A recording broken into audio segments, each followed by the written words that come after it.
Hi guys, this is Nikki, also known as Awesome 10X and Facelesstrader, and you're watching the Philippine Market Update. It is on November 26th, it is a Thursday, let's begin.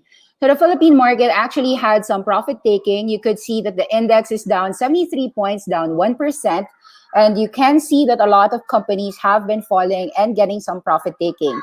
It was inevitable given that 7,071 was a profit taking area, it was an overbought area. However, which companies should you buy with this market sell-off? Do you have to sell all your positions, or did you sell your positions in the last couple of days, yesterday, today, etc., etc.? Let's begin. First, let's go to your index movers. Take a look at the index first. So your index is 9.96 billion. Take note that the value turnover is still very high. Foreign net selling is negative 2.2 billion. PSEI is down. All shares, financials, industrials, holdings, properties, mining, and services. So eventually everyone sold everything that they could sell. And it actually was a profit-taking move. You could see that the index is down 1%. Mining is down 2%. Your gainers were actually the stable ones. Your URC, your Pure Gold, your MPI. We mentioned actually that Globe, MPI, Pure Gold, they were actually attractive if you were willing to just earn something like 5% or 10%. And true enough, even if today is just up 1% or 2%, it does prove to us that these companies have a place in a portfolio if stability is the name of the game, because Globe 2000 is a stable name. Now, take a look at the losers. You could see properties are down. You could see financials are down. You've got Robinson's Land down 5%, JG Summit down 5%, ICT down 4%, Security Bank down 3%, First Gen down 3%, Meralco down 3%, Metrobank down 3%, Telephone down 2.5%, Luciatan Group, Aboitiz Power, SM Prime, AEV, Robinson's Retail, very small. These little drops are not really a big down. Let's take a look on your index. Let's just read through all the prices. Doesn't have to be the percentages. Let's take a look at the price. URC 148, it's near resistance. SM 1025, near resistance.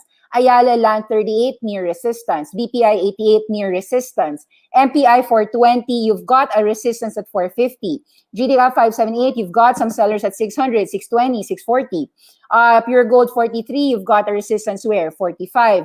Globe, where's the resistance? 21, 22. San Miguel, where was the recent resistance? 140. Emperador, steady. Bloomberry, you've got resistance at about 9, 10. DMCI, where's your resistance? 6. Robinson's Retail, where's your resistance? About 74. So AGI, resistance 10. FGen, resistance 30. Aboitiz Power, we don't cover, but most likely resistance 30. Mega World, lots of resistance at 4. Luciatan Group, lots of resistance here, but it's not really that big of a resistance. Nonetheless, 13.4, 13.5. You could see that there are some selling pressure. Security Bank, Jollibee, also falling down, 189. Security Bank, 121. Meralco, 287. Robinson's Land, 17. AEV, 44.3. BDO, having a sell-off from 110. Now it's 106. PLDT, falling down to 1292. Should we pick it up?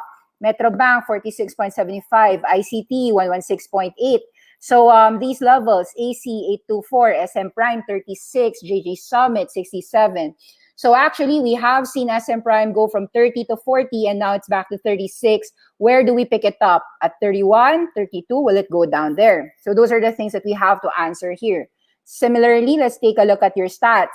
Okay, which are your most active, no? Top traded.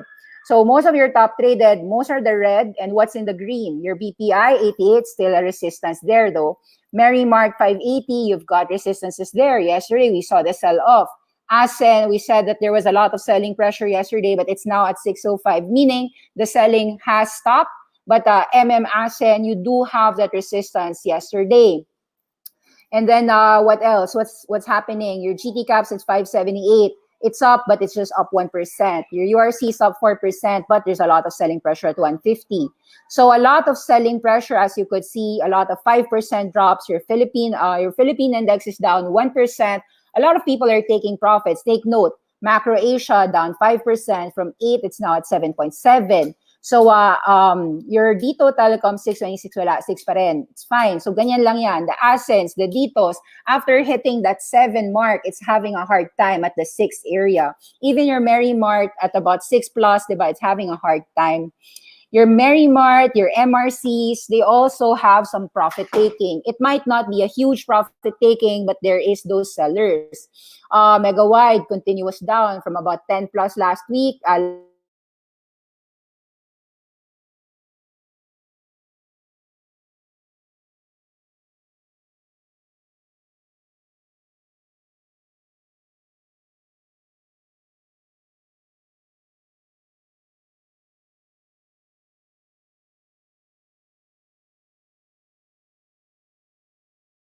We're going to chart all of them, those resistances, what's going to happen given that those are resistances.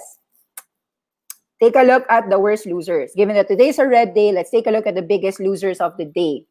What companies can we buy on a huge drop? So the ones that we covered with a huge drop, okay, SSI is down 6% from 181 to 170. So a lot of selling pressure from 181, it's now down to 170. For those who have SSI, the answer here is that, okay, you have to put a note that even if your mental thinking is that SSI should go to 2 or 3, it's likely that, okay, there are some sellers here at SSI at 1.8. So at least you are aware of that. Now, Vistalan from 467 down to 4.4. What does that mean? Vistalan has a lot of pressure at about 5 or 80. So there's that selling pressure, even if it was a laggard. Take note, Robinson's Land was also a laggard from about 15, rallied to 18, but now back to 17. So it means that Robinson's Land at 18 has a lot of that selling pressure. Macro Asia from 8 now back to 7.7. Will it go down to 7? So what you know is that Macro Asia at about 8 above has some resistances. MAC at 8, lots of selling pressure. What else? So your JG Summit from 70 is down to 67. JG Summit owns your Cebu Pacific. It also owns your URCs. So JG Summit should be about neutral. The thing about JGS is we know that at 60, you've got a lot of buyers. At 70, 71, 72, you've got a lot of sellers. At 67, it's neutral because whether it goes down, you're going to buy. Whether it goes up, you're going to sell. So it's a trading range. Mega Wide still being sold down. Can it go down to 9 pesos? Can it go down to 8.50? People are really worried that Mega Wide, diba? As you mentioned to me on the news, it's already in the news, that even if they have been allaying the fears of people on the NAIA, the government contracts, it is a huge risk if Mega Wide doesn't push through with those proposals. I mean, even if it's a very, very minor thing for it not to push through, diba? The probability is very small. I think that the people who are buying may want to be buying as low as they can. So will they get it at 9 pesos? Will they get it at 8.50? So I think like Mega Wide is a buy on dips. However, people would want to get a lower price. Looks like it. Frutas, okay, down 5%, 150. PNB, down 5%, 31.90, 30.40.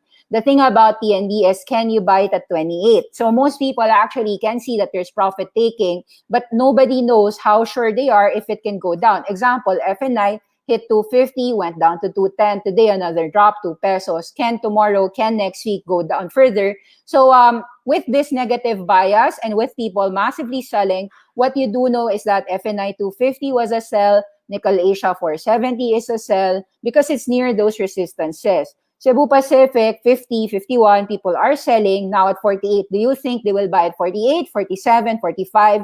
We think that the trend should be your friend, but these dips are actually opportunities to buy. So let's see. Those are your worst losers, but also you have to understand that there are some resistances. Diba? So you can see those resistances. All right, the top gainers, it's just URC, 287 million trading URC. Your BSC continued higher, 37 million pesos. Still don't know what's up. I think, diba, Basic Energy. Tama ba? Ito yung parang may, you guys mentioned it before. There is that restructuring ba? Restructuring na naman ba yan? Let me just see. Forgot. Something like a backdoor on BSC that is related to health-related imaging, something like that. Tama ba? Irradiation. Is that company? Teka lang. Or was it a different company? Okay, it's not that company. BRN pala yung sinasabi niyo na may irradiation. So reply to unusual price movement. No, I don't know. November 24. No, I don't know. So yeah, wala. So I really don't know. So it's just people buying and selling. What else? So let's take a look more. So BHI, wala, 6 million lang. So those things are very small. Let's take a look at the biggest gainers. Wala naman. 15 million, it's too small. So only the big gainers URC. So stable. Now, let's take a look at the charts. Sige. Let's go to the charts of this. Go to the home. So you know that SSI 180, Robinson's Land 18, Macro Asia 8, Cebu Pacific 51. All of these are all your reopening picks, right? So let's take a look. What should we do? So let's take a look at each chart and then let's manage how we will trade or invest on these companies. So you can actually trade, but you can also invest. What you will do here is, number one, how much is your allocation on the cost position? So what's very clear now is that here, after hitting the high of 189, market is selling off. Can it go down here to 160 or 154? That's the first low, higher low. And this one is also a higher low. So given that the base is intact here at 139, it looks like this is just still on the second stage. What do we mean with second stage? This was your apathy zone. This is your greed zone. You're not yet in the euphoria zone. What we mean is that if the slope is not yet vertical, kasi this is still greed zone, the greed zone is still a buyable area. When it's in the greed zone, you can buy. So what you only know is that 188, 189, there are some selling pressure, but eventually, if people finish selling off, then they will just go higher. So it's gonna take time. It's gonna go flag, flag, flag, until we break to 20 and then to 30 and so forth. What's an example of a greed zone? Example of a greed zone is, okay, Robinson's Land. Let's take a look one by one. Robinson's Land, it is an apathy zone here from about 15, 16. Nobody looks at it. Very laggard. And then so far, we're into the greed mode. Starting the COVID vaccines, people are looking to see that, okay, we can recover next year. Let's see how high Robinson's Land can go. Robinson's Land has these resistances, right? Is 20 a real resistance or is it 22 or 23? So given that you're still at the early stages here, I would say that Robinson's Land at 17 is actually gonna be a buy on dips. Because even if it goes at 16 tomorrow, people are actually willing to buy these names for their reopening play. Both SSI and RLC are still buyable on dips. So what do you do here? If Robinson's Land falls down from 17 going to 16, you actually want to buy. If SSI goes from 170 to 160 tomorrow, you actually want to buy. What you're going to do with Macro Asia? Okay, Macro Asia is more on a more advanced stage, diba? Why is it more advanced? Because Cebu Pacific, your SSI is just somewhere here. Dito pa lang sila, but your Macro Asia is already somewhere here.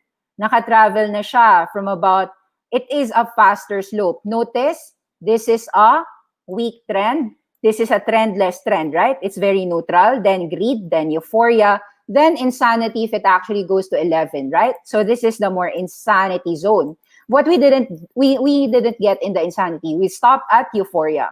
So at euphoria, we saw that Macro Asia has a resistance for now here at 907. We were trying to see if resistance at 10 or is it 9. We do know that here at about 7 to 10, it is a little bit in the second advanced stage kasi greed, euphoria.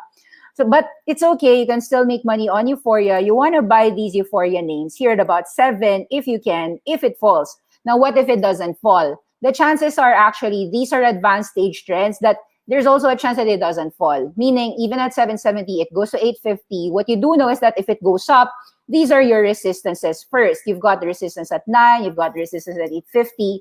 Chances are some people might actually still sell at these levels. So that is also possible. Let's give you an example of in the euphoria and advanced stage, no? This is actually in the euphoria and advanced stage. Ito, diba? That's the time that we were opening to buy ASEN. Then it went into the greed stage. Ito yun, greed stage, no? Take note, when it's in the greed stage, it's a very slow slope. But these were faster slope. And true enough, ayun, insane. Kaboom. So it stopped at 7. Now it pulled back from 7 to 6. Does it mean that it's going to go back to 7? It's twofold. Actually, here at 6, it's twofold. It can go to 5, it can go to 6, or even goes to 7. It can actually sleep as well. At very advanced stages, you are not actually advised to buy. If you're buying it, you're usually opening up yourself for a 50-50 game. Why is it a 50-50 game? People can actually sell to you lower, but they can also sell to you at 8. You need to know how much demand there is. Yes, there's a very strong trend, but at these advanced stages, it's actually the latest time, very late time to buy it. It doesn't mean, though, that at the late time that you sell it, because it can actually really go higher. It's just very risky for those who don't have ascent to just buy and sell, buy and really assume that it's gonna go up forever. So those are the problems there if you are entering. Now, Seb, let's take a look at this. Is this in the advanced stage? No. So this is the first stage, right? Number 1 stage, the apathy zone. The number 2 stage is in the greed zone.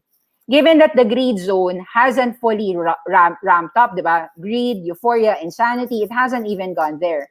What you have seen in Cebu Pacific is that as a laggard, these were previous resistances at 54, and that resistance today so far is that 52 area.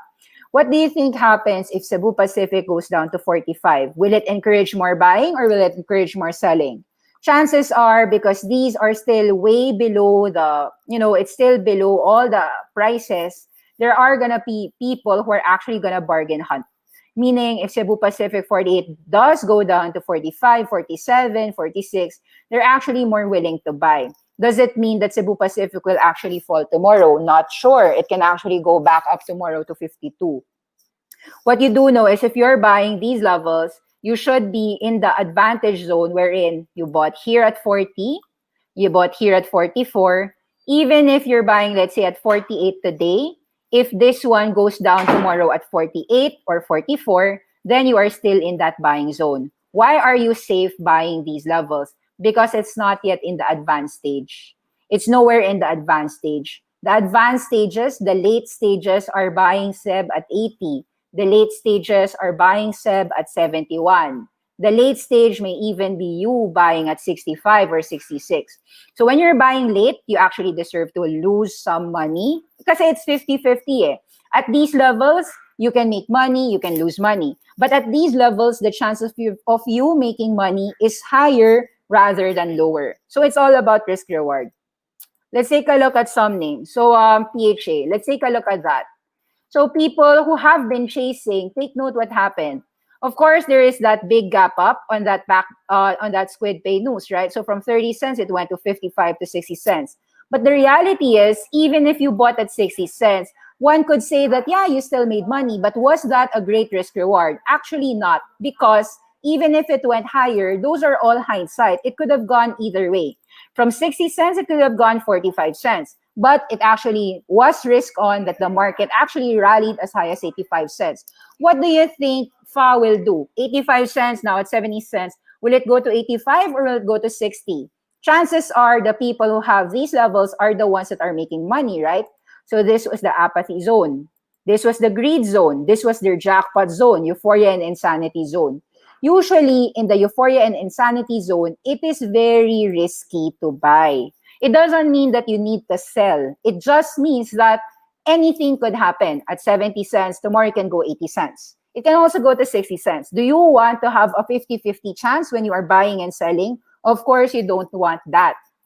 So if it is not in the stage where you should be buying, chances are you just have to not have it. If you have it though, let's say your cost is 35 cents, you can afford to do anything with it. You're up 100% eh. It can go 1 peso, diba? It can go 50 cents as well. So at that point in time, when you are so ahead in your cost, you're 100% up. If you sell half, you can do anything with it already.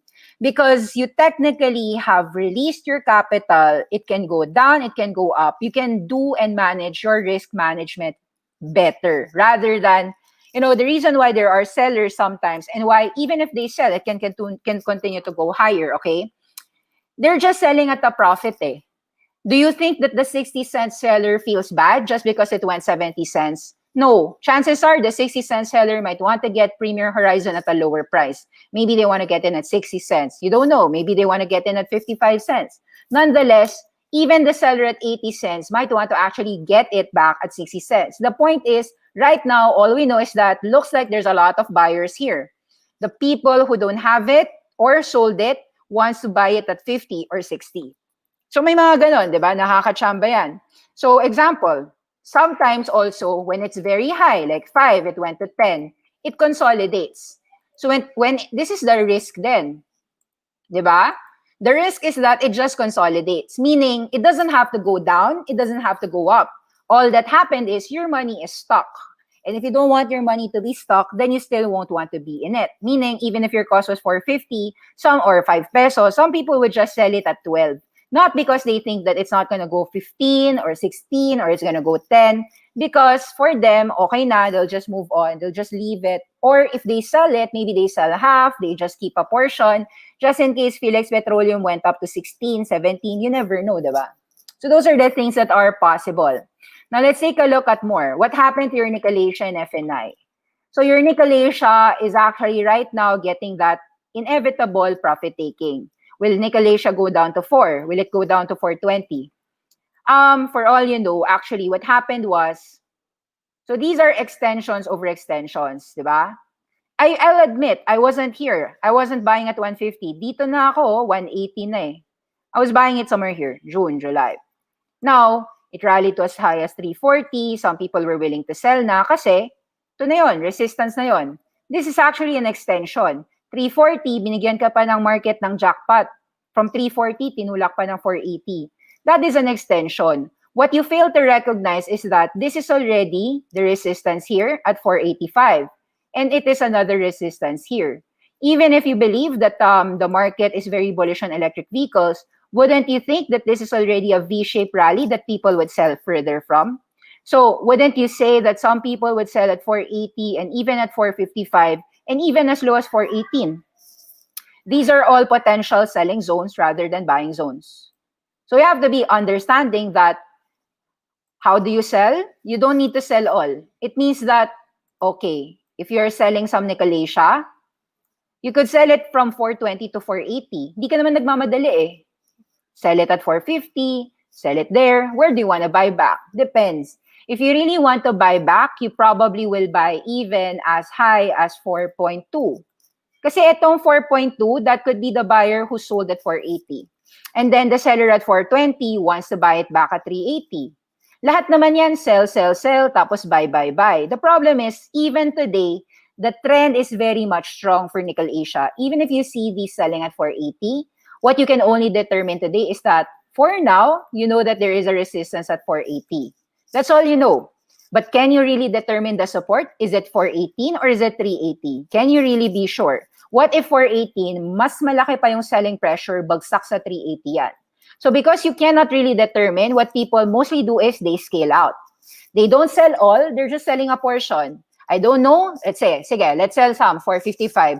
If it goes down 420 tomorrow, I'll accept. If it goes up tomorrow 480, I'll sell higher. Ganun lang naman yun eh. What else? Okay. There is that risk na hindi rin bumaba, diba? Let's take a look at your PSEI. What if hindi bumaba yung PSEI? San ba to bababa?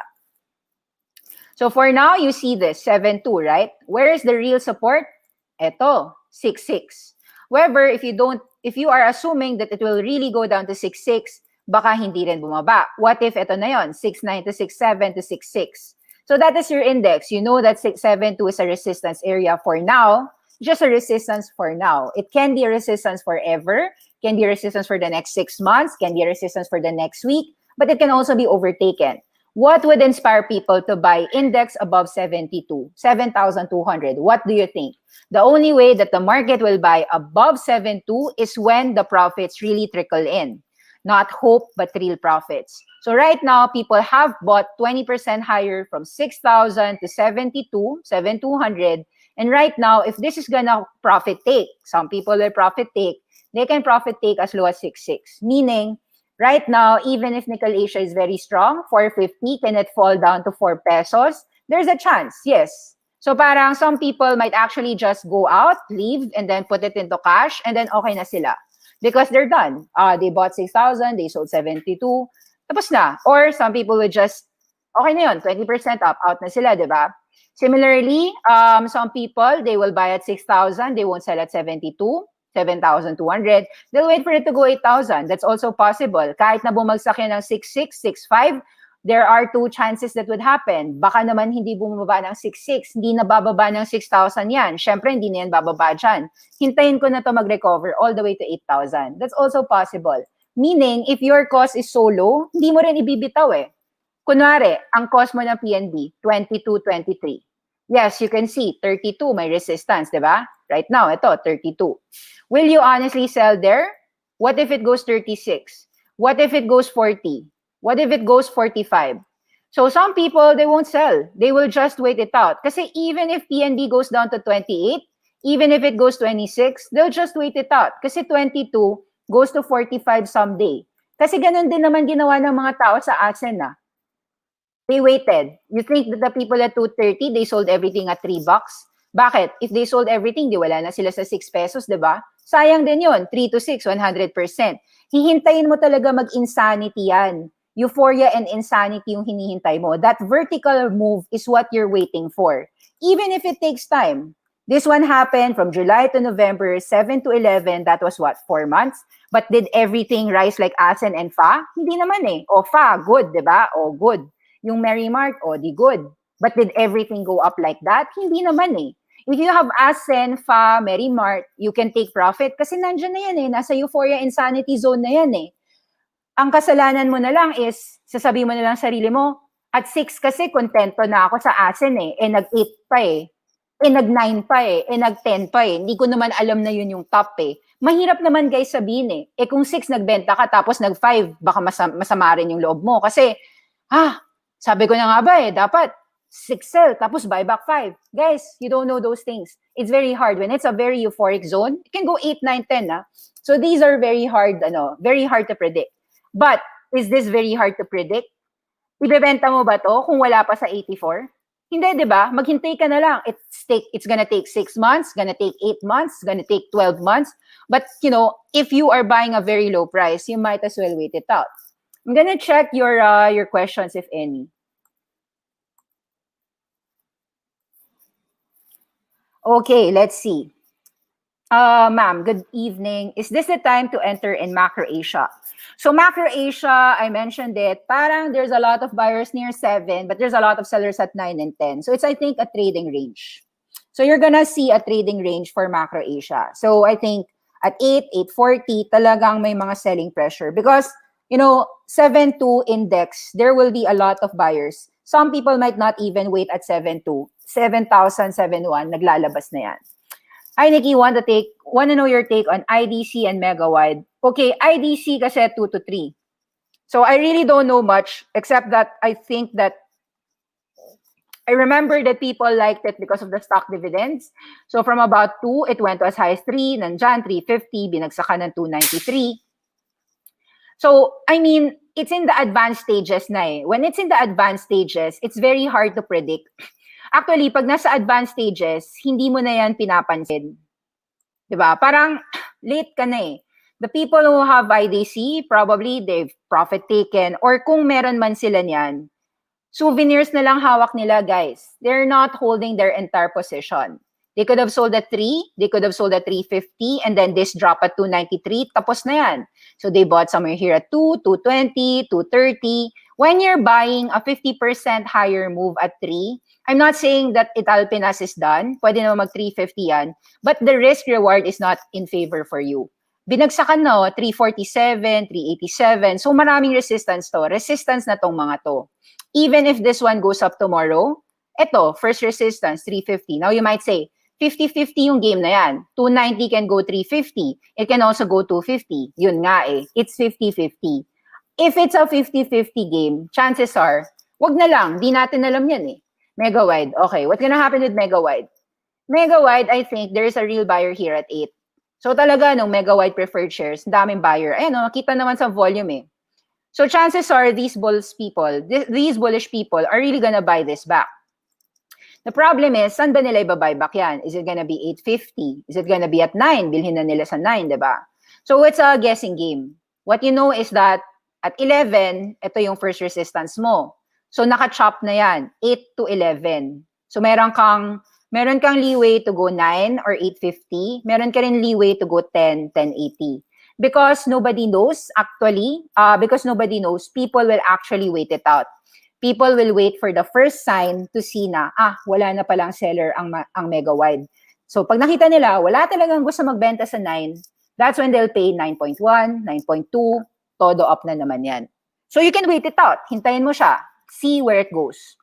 Your daily discussion helps me decide which stocks to buy. Thank you. Oh, I forgot. Please like the channel. Please like the video. Please help us to increase our subscriber base. Okay. Robinson's Land and Maxis still bullish.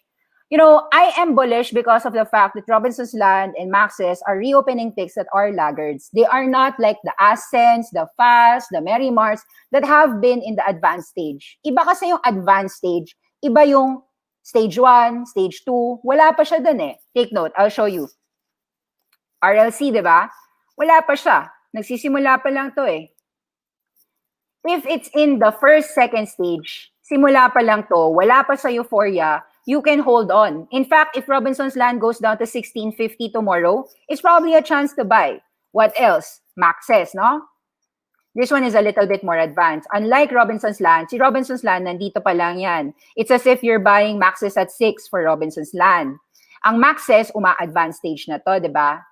So Maxes really followed suit from 470 all the way to 750. Pwede itong bagsakan, but also the good thing about these advanced stages naman is that the trend, the bullish trend is more, how should I say this, stronger, di ba? Example, marami na kasing kumita sa Maxes. Even if they wanna sell, marami rin gustong bumayin yan. So how high do you think how high is the higher low?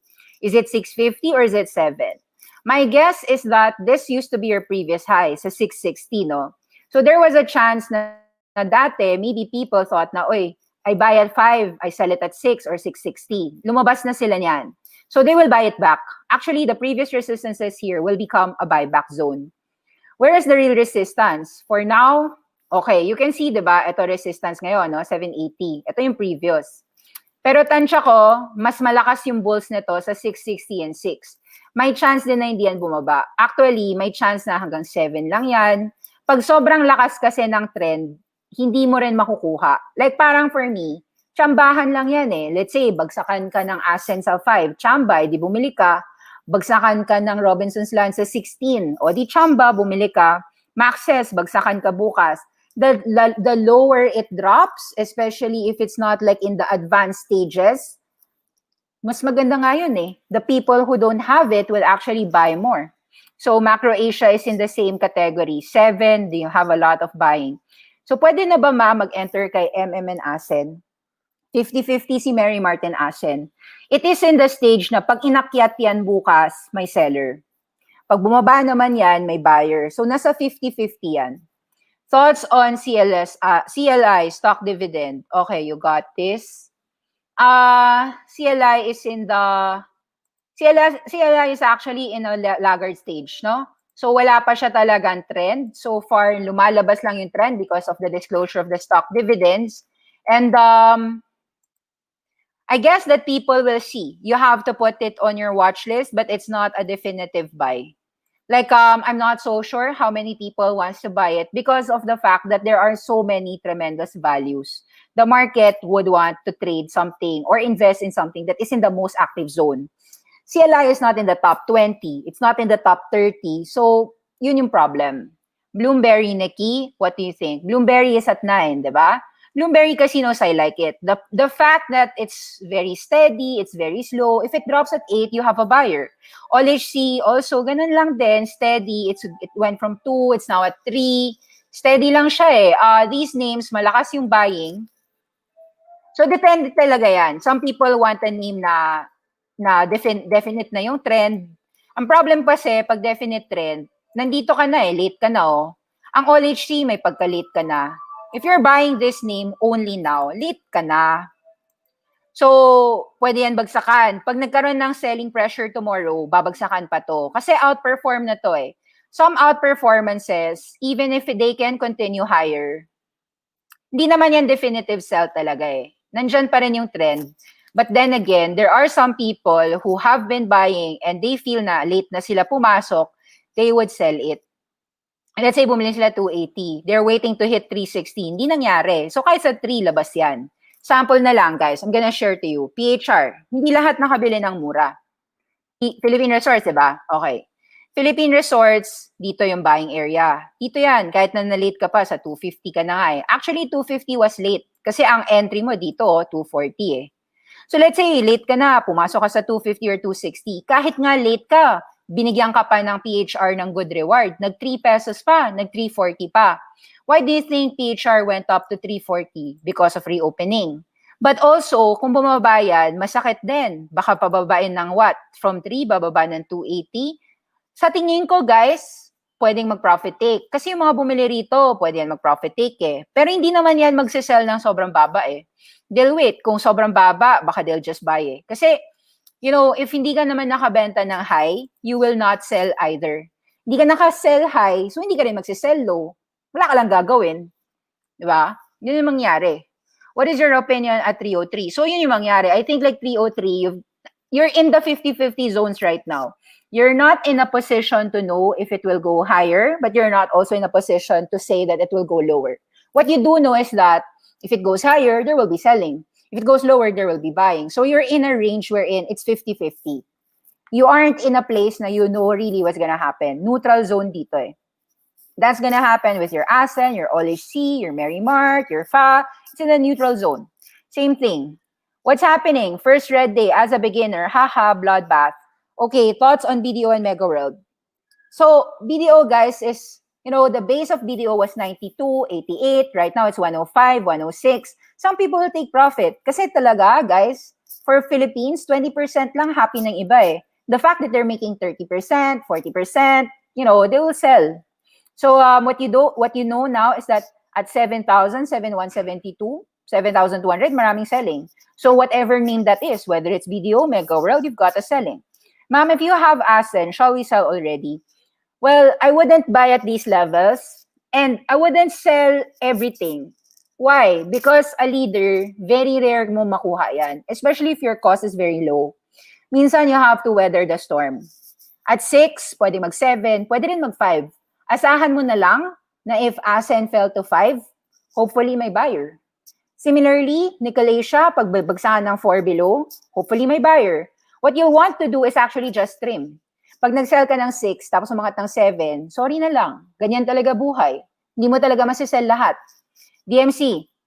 What do you think of DMC? DMC is also a laggard. So, the thing about DMC is that it will have these resistances given that the market is already at, diba? The market is peaking. So, let's assume that the market has peaked. That's the first priority. The market has peaked. So, DMCI can fall.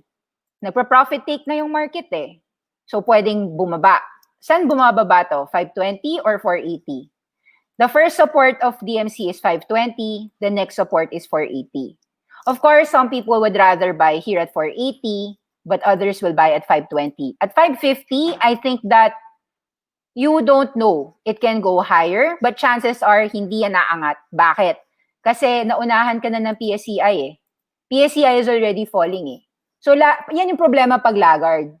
Babagsak na yung market, aangat ka pa lang. So, wala na. Sorry, pababa na yung market, late ka na eh. Diba? So, parang may party, may cool aid, tapos late ka. Ano magagawa mo? 12 midnight ka na pumunta, eh kanina pa to. Ang party hanggang 1 a.m. lang. I don't know, let's say the party is until 2 a.m. Siyempre, the early ones, 8 p.m. to 1 a.m., kumita yun. Pag 1 a.m. ka, 1 a.m. to 1:30 a.m., huli ka na. Pasalamat ka na lang kung binigyan ka pa ng reward. So the zones really are very important. Inputs on tech, RCI, how about Wilcon and Converge? You know, I think the reason sometimes why we don't cover tech, it's not because we don't cover it. It's just the fact na wala nga siya sa top 30 zone mo eh. Diba? Like, hindi nga siya nagre-register in the most active. So, mahirap mag-trade ng mga wala sa most active. Wala to sa most active eh. So, ayan, binebentahan. Kasi walang buyer, walang seller. Parang anything can happen. Wala. At these levels, I don't know. It's not in the pag wala kasi if you aren't in the most active volume, wala ka sa most active value, nobody really cares. Mabababa ka na lang ng 30%, nobody really cares. Pag umangat ka man ng 30%, happy ka mag-isa. Para ka nasa party pero ikaw lang. 2 lang kayo, 10 lang kayo. Walang 10 million people doon. So yun yung problema sa ganyan. Hindi katulad yung nangyari sa MM, sa ASEN, sa FA. At least, nandun sila sa mga top 10, di ba? What do you think on Holcim and Fly? Fly seems to be a laggard play. At 1 peso below, you've got a lot of buyers. But at 110, 120, you've got the selling. Kasi nga, you know, the Philippine market, minsan 10% lang, marami ng selling dyan eh. So, given that you know that 7.2 is a resistance and right now it's at 6.9, you are in the 50-50 zone. So the title is, I'm in the 50-50. You should be neutral. Neither a buyer, neither a seller. That should be your answer. If you want to sell, mag-sell ka sa 7.2. Now, at 6.9, you have the choice na, sige na, okay na ako dito. It's not the high, pero pwede na rin ako. You can do that too, with the option to hopefully buy it back lower. But you have to make sure na hindi ka sigurado. Because just because you sold at 6.9 doesn't assure you that you can buy it back at 6.6 index. Hindi mo sigurado yon. What if 6.9 today, bukas 7.1? Eh di magbebenta lang yung mga tao na gusto magbenta sa 7.1. Di ba? That's what's gonna happen. Okay, thank you very much. Bye-bye. Tomorrow na lang. More questions tomorrow. Thank you.